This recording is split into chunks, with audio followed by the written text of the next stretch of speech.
नमस्कार। School study point में आप सबका हार्दिक स्वागत है। मैं रविंद्र वर्मा आज आपके सामने हिंदी का एक छोटा सा विषय लेकर उपस्थित हूँ। आशा व उम्मीद करता हूँ कि आज जो मैं आपको छोटा सा विषय समझाऊंगा वो आपको बहुत अच्छी तरह से समझ में आएगा।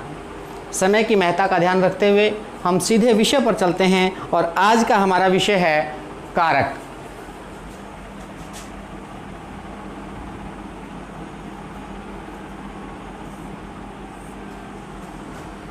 कारक क्या है?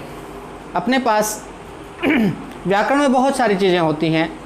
उन बहुत सारी चीज़ों में संज्ञा व सर्वनाम का महत्वपूर्ण स्थान होता है और जब हम संज्ञा या सर्वनाम का प्रयोग करते हुए कोई वाक्य रचना करते हैं तो उसमें वह क्रिया के साथ संबंध कैसा रखता है, इस बात का बोध करवाने वाला एक तत्व होता है और वो तत्व कहलाता है कारक। परिभाषा क्या बनेगी? वाक्य में संज्ञा व सर्वनाम का क्रिया के साथ संबंध सूचित करने वाला या जोड़ने वाला, बताने वाला कारक कहलाता है। कारक कितने प्रकार के होते हैं? कारक 8 प्रकार के माने जाते हैं। मैं आपको ये कारक एक एक करके उदाहरण सहित समझाने का प्रयास करूंगा।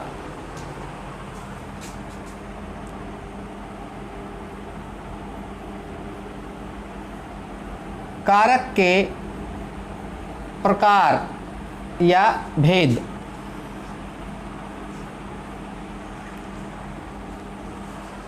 एक चीज़ आपको वीडियो के प्रारंभ में ही समझ लेनी है, जो ये कारक हैं, इस कारक के साथ एक चीज़ जुड़ी हुई होती है और प्रत्यक्ष रूप से जुड़ी हुई होती है, इसलिए हम उस चीज़ को पहले ही सीख लेते हैं। उसको हम संस्कृत में विभक्ति के नाम से जानते हैं और हिंदी में उसको कारक चिह्न के नाम से जानते हैं। यानी कि कारक को किस रूप में समझा जाए, देखा जाए, पहचाना जाए, ये चीज़ उसके साथ ही जुड़ी हुई होती है। तो ये विभक्ति हम या चिह्न हम इसके साथ ही लेंगे। यहाँ हम लिखेंगे क्रम संख्या,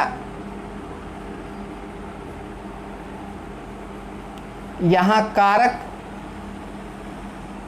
और यहाँ लिखेंगे चिह्न या विभक्ति। चिह्न या विभक्ति। पहला कारक है हमारा कर्ता। इसकी विभक्ति होती है ने। दूसरा है कर्म। तीसरा है कर्ण। चौथा है संप्रदान। पांचवा है अपादान। छठा है संबंध। सातवां है अधिकरण और आठवां व अंतिम है संबोधन। ये हमारे पास कुल 8 कारक हुए हैं। अब हम इन 8 की एक एक विभक्ति या उसका जो चिह्न है व्याकरणिक दृष्टि से, उसको हम लिखने और समझने का काम करेंगे। कर्ता के सामने मैंने लिखा ने। दूसरा है कर्म। कर्म की विभक्ति या चिह्न होता है को। कर्ण से या के द्वारा। संप्रदान का होता है के लिए।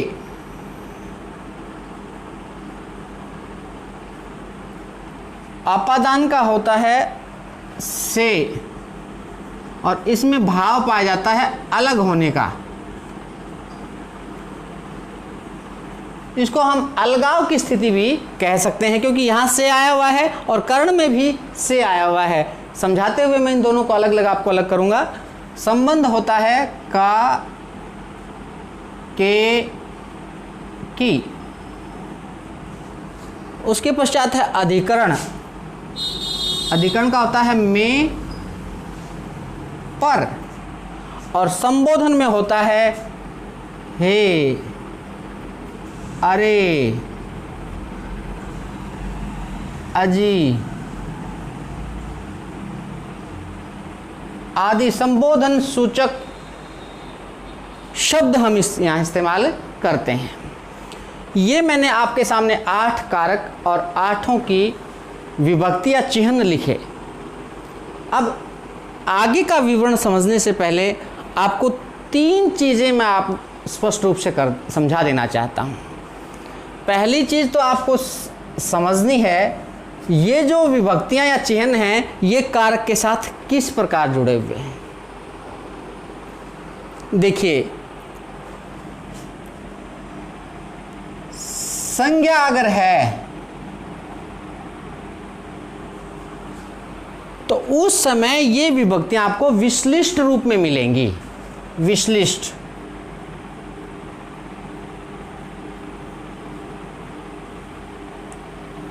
और सर्वनाम है तो आपको ये विभक्तियां संश्लिष्ट रूप में मिलेंगी।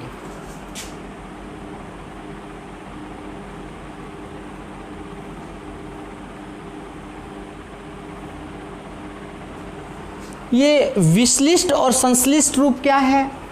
विश्लिष्ट का अर्थ होता है अलग रूप में, विग्रह के साथ, और संश्लिष्ट का मतलब होता है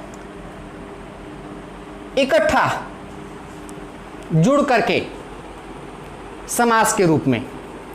कैसे?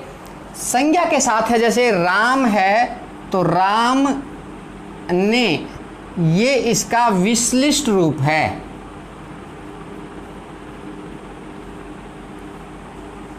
और हमने इसको बदल दिया किसमें? सर्वनाम में, तो ये इसके साथ जुड़ जाती है, अलग नहीं, संश्लिष्ट हो जाती है। उसको हमने जोड़ा था उस ने, ये हो गया इसका संश्लिष्ट रूप।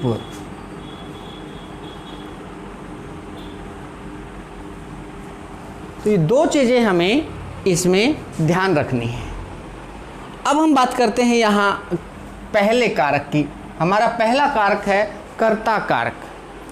काम को जो करता है, करने वाला है, उसके लिए हम कर्ता कारक का प्रयोग करते हैं। यानी कि कर्ता कारक से काम के करने वाले का बोध होता है। जैसे मैंने पत्थर मारा, मैंने पत्थर मारा। यहाँ मैंने शब्द से मैं और ने दोनों को यहाँ हमने संश्लिष्ट कर दिया सर्वनाम होने के कारण। काम करने वाला मैं हूँ और मेरे द्वारा पत्थर मारने का बोध हो रहा है, तो इसको हम कहेंगे कर्ता कारक, क्योंकि काम का करने वाला है मैं, और उसको प्रस्तुत किसके माध्यम से किया गया है? ने चिन्ह के माध्यम से प्रकट किया गया है। जैसे राम ने मारा, सोहन ने लिखा, उसने गाना गाया।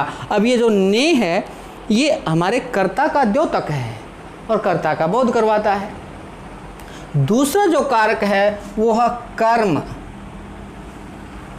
कर्ता का प्रभाव किस पर पड़ रहा है उसको हम कर्म के नाम से जानते हैं। कर्म कैसे? सुरेश को मारा, पहले हमने लिखा था मैंने मारा, अब दूसरा क्या आया? को, उसको मारा, सबको पीटा, सब को पीटा। अब ये जो को विभक्ति है, को चिन्ह है, ये हमारा किसका द्योतक है? कर्म का द्योतक है।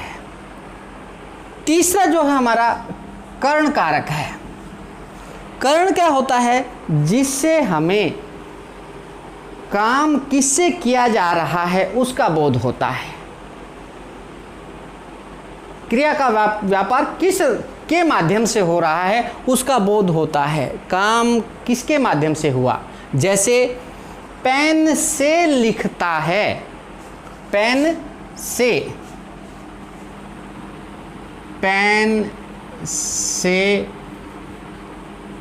लिखता है।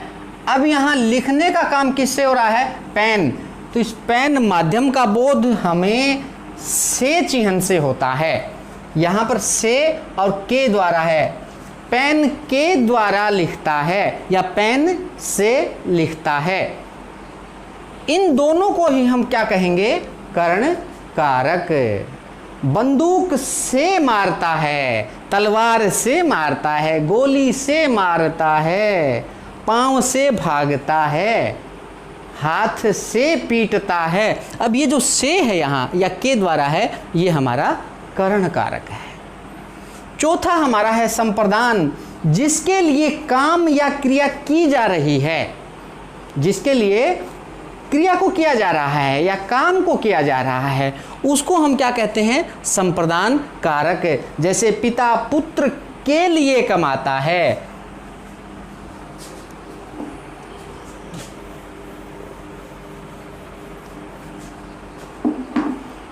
जैसे पिता पुत्र के लिए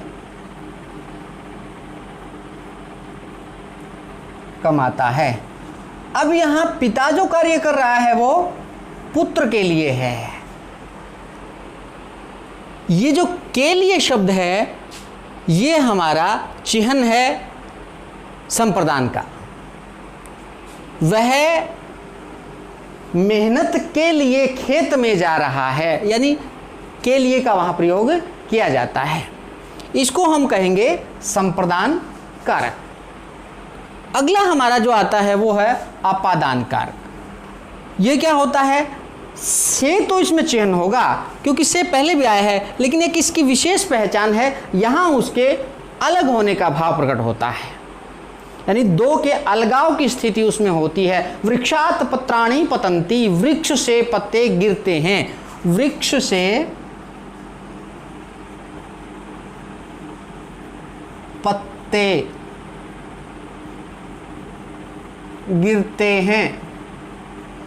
यहां ये वृक्ष और पत्ते दो शब्द हमारे बीच पास हैं और बीच में से चिन्ह लगाया गया है। तो वृक्ष और पत्तों के अलग होने का भाव, वृक्ष से पत्ते जो अलग हो रहे हैं उनका भाव किससे स्पष्ट हो रहा है? हमारे पास से चिन्ह से स्पष्ट हो रहा है। हिमालय से गंगा निकलती है, हिमालय और गंगा अलग हो रहे हैं, किसके माध्यम से के माध्यम से हमें उसका बोध हो रहा है, प्रकट होने का काम हो रहा है। तो ये जो से अलगाव का भाव, ध्यान करने वाली बात है, यहां साधन का बोध हो रहा था, हम किसके माध्यम से वो काम कर रहे हैं, और इस आपादान में उसके अलग होने का भाव या बोध प्रकट होता है। पांचवा है संबंध कारक। संबंध में क्या होता है? उन दोनों शब्दों के आपसी संबंध को वो प्रकट करेगा। आपसी संबंध का कैसे? जैसे मोहन की पुस्तक, मोहन की पुस्तक, गीता का अध्याय, गीता का अध्याय। अब ये देखिए, मोहन और पुस्तक दोनों का संबंध किससे प्रकट हो रहा है? की से। की का प्रयोग क्यों किया? क्योंकि यहां पुस्तक स्त्रीलिंग है। यहां गीता का अध्याय, अध्याय और गीता का संबंध किससे प्रकट हो रहा है? का से। यहां का प्रयोग क्यों किया गया? क्योंकि अध्याय पुल्लिंग है। अब ये की, ये का पुल्लिंग और स्त्रीलिंग के रूप में अगर बहुवचन आ जाए तो हम वहां के का प्रयोग करेंगे। के का प्रयोग कैसे करेंगे? जैसे सोहन के आम, सोहन के आम। आम यहां बहुवचन के रूप में आया है, इसलिए यहां पर के का प्रयोग किया गया। ये का, के, की तीनों का जो प्रयोग है वो हमारे लिए किसका है? संबंध कारक का है।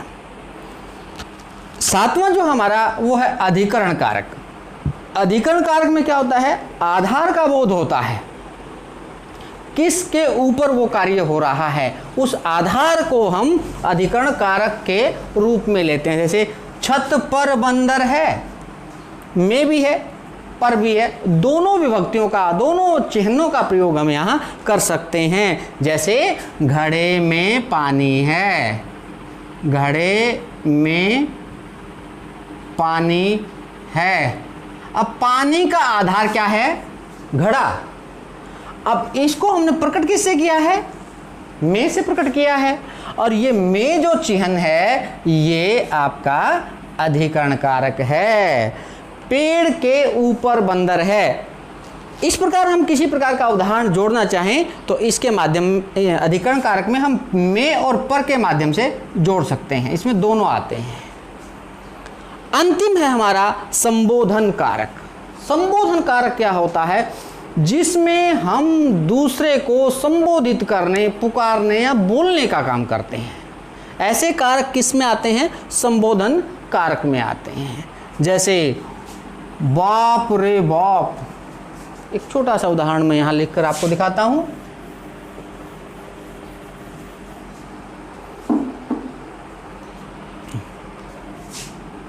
अरे वह तो भाग गया, वाह कितना सुंदर फूल है। अजी मेरी बात सुनो।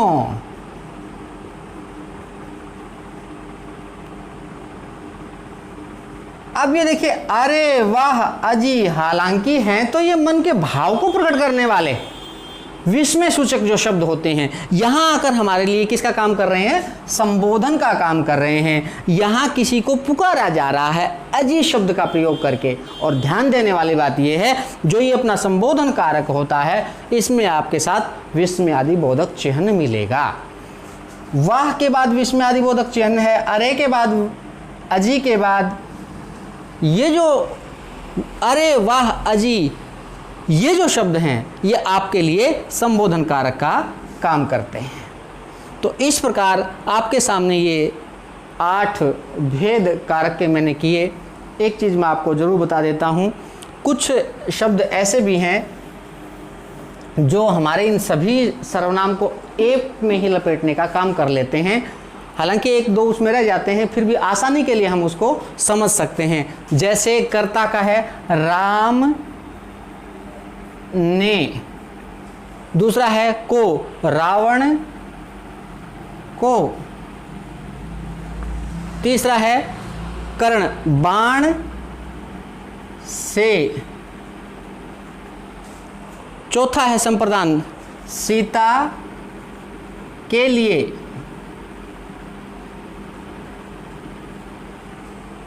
पांचवा है से, बाण से अलग होने का भाव, धड़ से,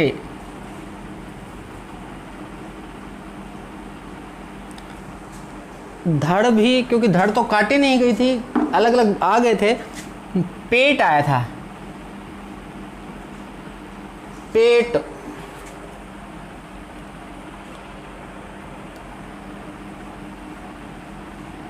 पेट से फाड़कर, चीरकर,